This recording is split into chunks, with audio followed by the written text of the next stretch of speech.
Hello and welcome to my channel. My name's Amanda and I'm happy that you're here. In this season of Midnight Murmurs, Stories for Swift Nights, we've been reading short stories out of Dark Tales by Shirley Jackson. Today, we'll be reading a story entitled The Story We Used to Tell. We used to tell it? What kind of story? Why don't we tell it anymore? We'll be finding all this out and more. I'm intrigued. And if you're intrigued too, I invite you to grab a beverage, kick back, and let's dive into The Story We Used to Tell by Shirley Jackson. This is the story that Y and I used to tell. Used to tell in the quiet of the night, in the hours of the quiet of the night, in the moonlight would come, moving forwards, moving close, used to whisper to each other in the night. And I, Y would say, had to go first. With the moonlight making white patterns in her hair, she would shake her head and say, I had to go first. Remember, she would say, in this very house, that night, remember? And the picture, and the moonlight, and the way we laughed. We had sat on the foot of the bed, the way we used to when we roomed together in school, talking together and laughing sometimes, in spite of the grief that filled Y's great house. It was only a month or so after her husband's funeral, I remember, and yet being together again, just the two of us, was somehow enough to make Y smile sometimes, and even occasionally laugh again.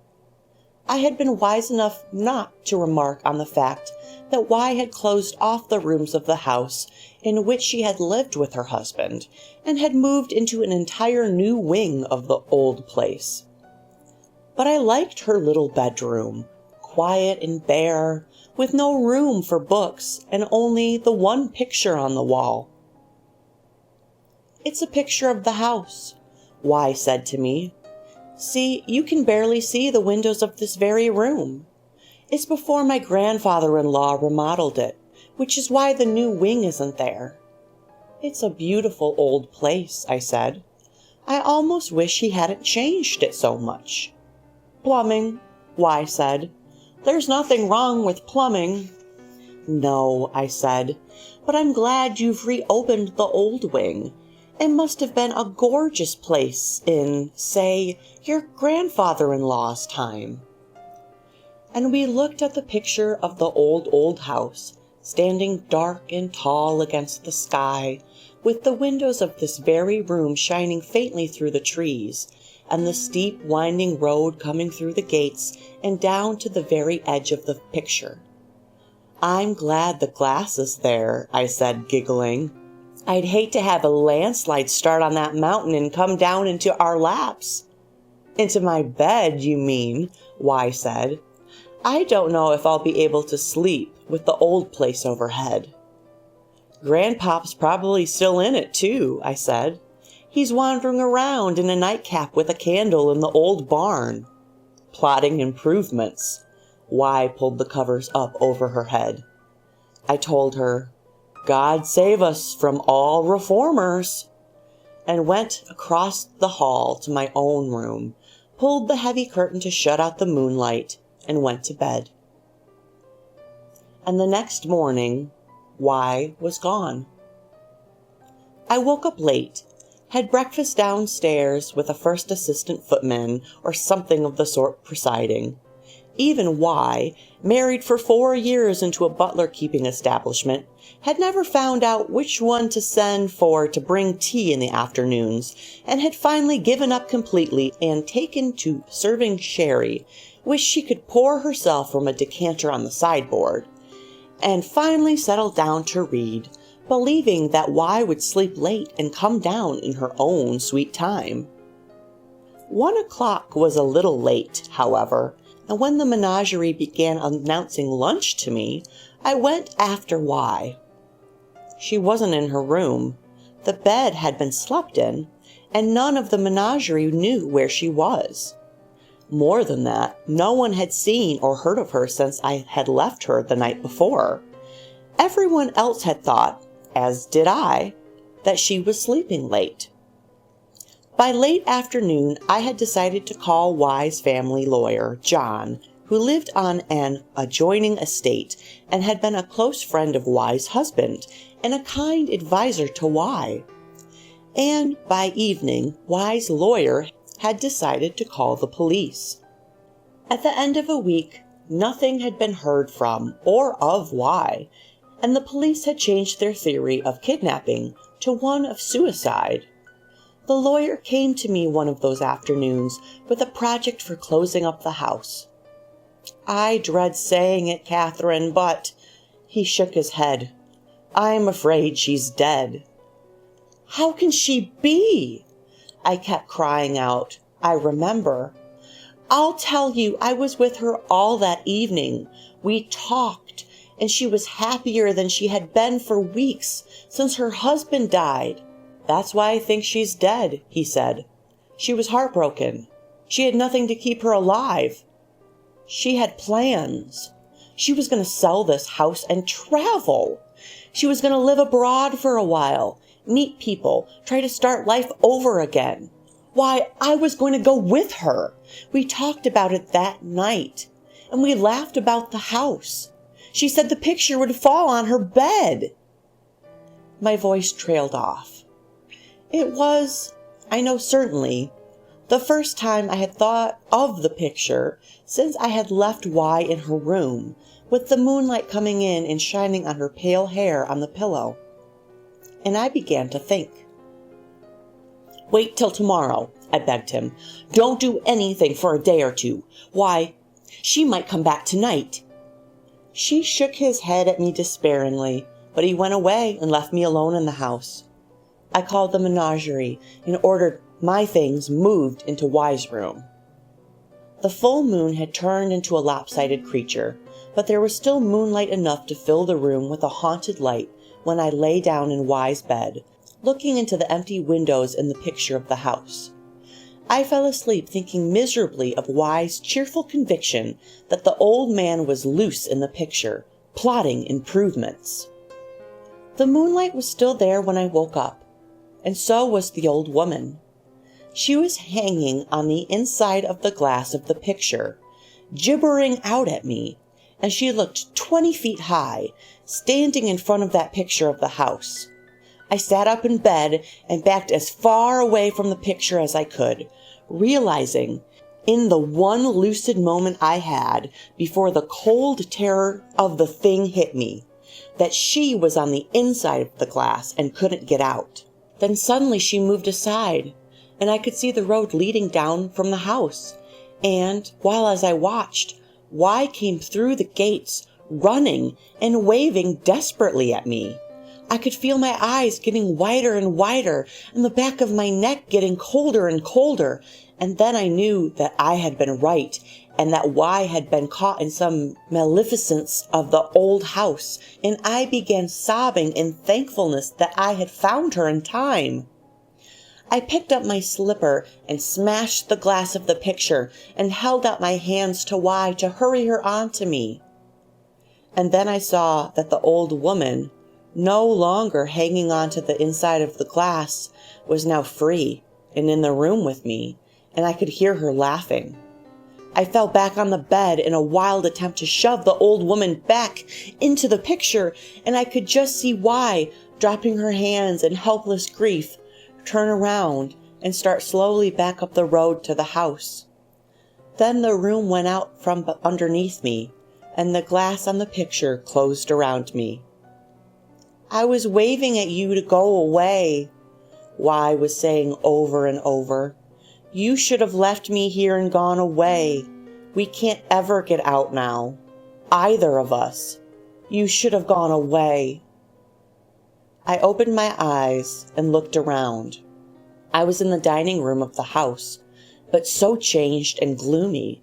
It was dark, and there was no furniture, no ornamentation.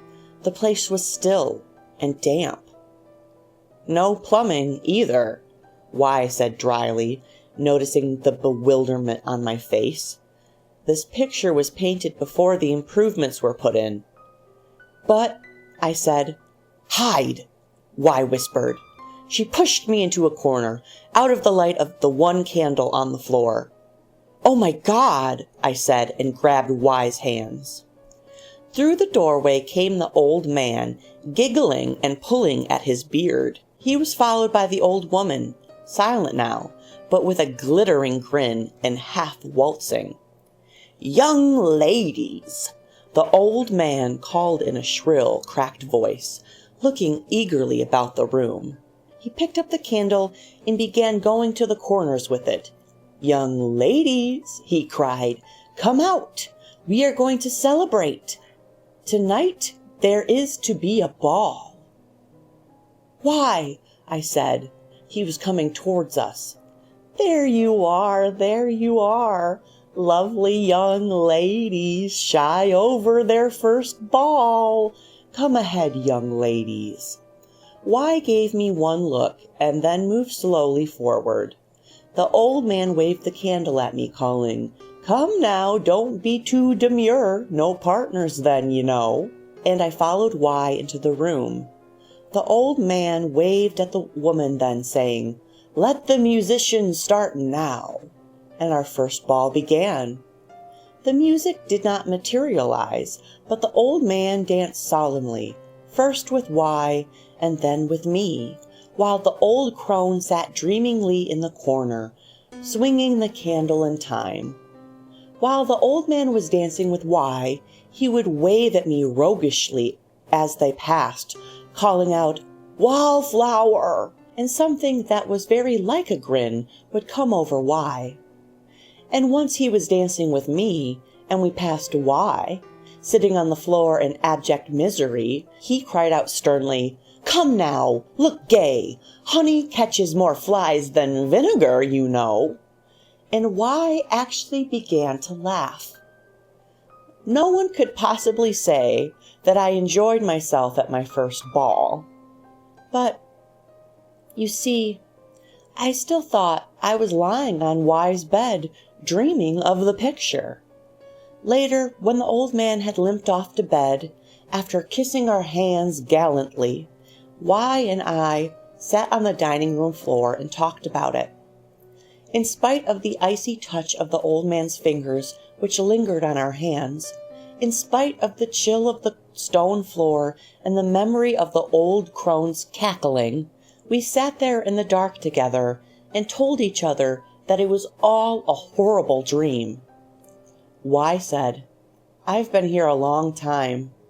I don't know how long, but every night there's been a ball. I shivered.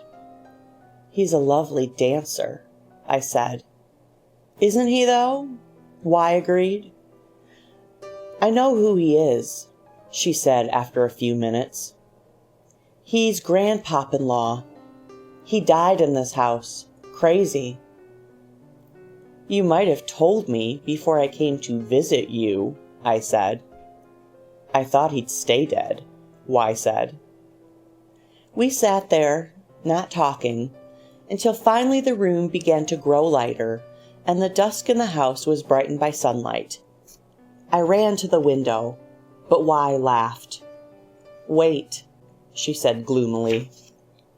Outside the window, I could see the trees that surrounded the old house and the road down to the gates. Beyond the gates, the trees prevented my seeing much, but I did manage to make out light and color and the outlines of Y's bed. Y came over to the window and stood beside me. Now, do you know why I keep saying I'm dreaming? She demanded. But I turned around and looked at her. But you aren't, I said. No, Y replied after a minute. I'm not. We stood close together then, looking out over the trees and the gate and beyond them, ridiculously, maddeningly, to the room that would mean freedom. Y, I said finally. This isn't true. I began to laugh at last. It's outrageous. I shouted. And Y began to laugh too. And for a time, Y and I, hidden away among the trees around the house, planned an escape. We're completely helpless unless someone comes into the room, Y said, and we're completely helpless as long as these two old wrecks wander around loose. Remember how I thought you were waving me on when I couldn't hear you through the glass? I said. But if the old woman hadn't been there... We looked at each other. Why is she here? I said finally. Y shook her head. It's not as though she wasn't already dead, I began, and finished weakly. Probably. And that night, while the old man prepared the room for the ball, Y asked him who the woman was. And, one of your aunts, my dear, he chuckled, pinching Y's cheek, and, I never saw a prettier girl at that. He shook his head sadly. She's aged a good deal since we've lived here, though. Not so pretty nowadays, are you, old hag? He screamed suddenly and ran over to the old woman to give her a shove that sent her rocking back and forth, giggling wildly and nodding her head. Has she been here long? Y asked timidly, but the old man skipped back and forth, pirouetting with exaggerated grace. No questions, young ladies, no questions. Pretty heads should be empty, you know. That was what decided Y and me. The next day our plans were made, and it all had to be done fast. I do not like to remember what we did, and Y swears now that it is all gone from her mind. But I know as well as she does that we stuffed a pillow over the old man's face while he slept, and hanged him to a tree afterwards, in an ecstasy of hatred which spent itself on him, and left us little eagerness for the old woman.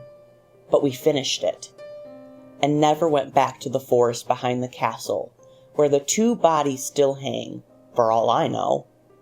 It's as Y said then.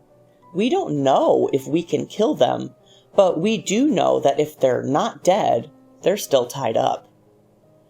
And then, weak and happy and laughing, we lay all day in the sun near the gates, waiting for someone to come into the room. How long has it been, Y, that we've been held here? A year, I guess. This muffled from Y's face hidden under her arms. Or maybe more.